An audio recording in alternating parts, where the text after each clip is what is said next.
All right, let's just jump right into this explainer. Today we're unpacking the API testing blueprint. And honestly, this is a genuinely fascinating piece of source material. Why? Because it's essentially a dual-purpose document. On one hand, sure, it's a rigorous guide to technical back-end testing. But on the other hand, it's actually a highly structured content creation framework for teaching that exact subject. It's kind of like getting the architectural blueprints for a massive complex building, completely packaged with a masterclass on how to host a really engaging tour of it. Here is exactly what we're covering today. First, API testing fundamentals. Second, structuring the content. Third, the production pipeline. And we'll wrap up with promotion and resources. Let's start with Section 1, API Testing Fundamentals, which is our core technical payload. So, as a baseline, the blueprint immediately grounds the whole curriculum in the core definition of an API. It completely bypasses the UI elements we usually see on a screen, choosing instead to focus entirely on how systems communicate under the hood. We're talking strictly machine-to-machine, data-to-data. Now, this highlights a massive problem-solution dynamic that we deal with in modern software testing all the time. Testing through the UI, it's famously slow and incredibly unstable. It might literally break just because a button changed color, which totally delays essential feedback.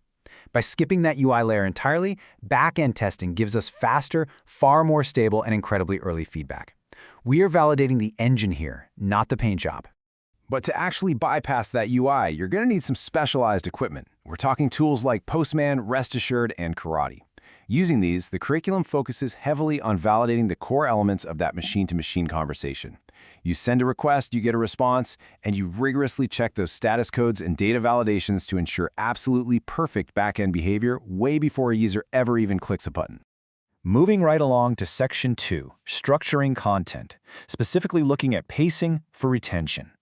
Okay, so the really crucial point here is this super strict chronological flow outlined in the source. Because this isn't just about, throwing technical facts at a wall and seeing what sticks. The blueprint demands a highly structured 15-minute arc. It kicks off with a tight 30-second intro to serve as a hook and preview. Then you dive into a massive 13.5-minute main content block that's broken down into 5 or 6 sections with examples. Finally, you have a strict 1-minute outro for a recap and a clear call to action. This flow guarantees the viewer is hooked immediately, educated thoroughly, and given a clear next step right at the very end. Now, to hit that 15-minute mark naturally without sounding rushed, the source document targets exactly 2,300 words. This is such a fascinating glimpse into the mechanics of educational content. The creators aren't just guessing here. Actually, let's put that into perspective. They are assuming a highly calculated conversational speaking pace of right around 150 words per minute. It ensures the delivery is energetic but totally digestible, never overwhelming a focused learner with way too much information way too fast. So, how does that massive middle block actually break down? It's meticulously timed into 6 segments. You spend 2 to 3 minutes defining the topic and why it matters, then move straight to core concepts, practical applications, real examples, best practices, and wrap it with tools. Notice how no single section runs longer than 3 minutes? Yeah, that's not an accident. That is a highly deliberate, psychological choice designed to keep the audience's attention completely locked in. All right, Section 3, the production pipeline, taking us all the way from text to explainer. Notice how the source's original 8 specific production steps literally just fold seamlessly into these 4 major phases. Step 1 is all about scripting and visuals, writing that conversational text and sourcing your graphics. Step 2 is the recording phase, where you capture the talking head. Step 3 dives right into editing and polish. And honestly, this is where the magic happens, with animations, text overlays, professional color grading, and accessibility captions. And finally, Step 4 is SEO and publishing, creating the thumbnail and optimizing that metadata. This pipeline basically takes you sequentially from a completely blank page to an accessible, perfectly search-optimized final asset. And finally, Section 4, Promotion and Resources, reaching the actual audience. Let's look at the logistical reality of this blueprint. It distinctly separates the necessary creative personnel like your graphic designers and video editors from the strict time investments required by the subject matter expert. You're realistically looking at 2 to 3 hours just to expand the script, another 1 to 2 hours for recording, and then 2 to 3 hours for professional editing.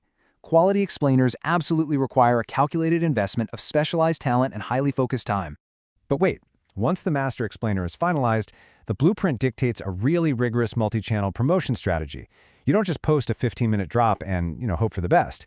The strategy involves extracting 3 to 5 key sound bites, creating a highly visual LinkedIn carousel, filming a short Instagram reel, and publishing a tweet thread that highlights the main takeaways. This whole strategy is all about atomizing the core content to capture completely different segments of the tech community, exactly where they already hang out. Which really brings us to the ultimate question merging our two central themes here today. Your backend is ready, but is your content strategy? The source material makes such a brilliant parallel right here. Your API architecture might be completely bulletproof, handling thousands of requests seamlessly without a UI. But is your plan to teach it to the world just as rigorous? Because if you aren't testing your educational structure with the exact same discipline you use to test your software, you are leaving a massive amount of impact on the table. It's a genuinely fascinating blueprint to consider, whether you're coding the backend or explaining it to the world. So, what are you going to build first?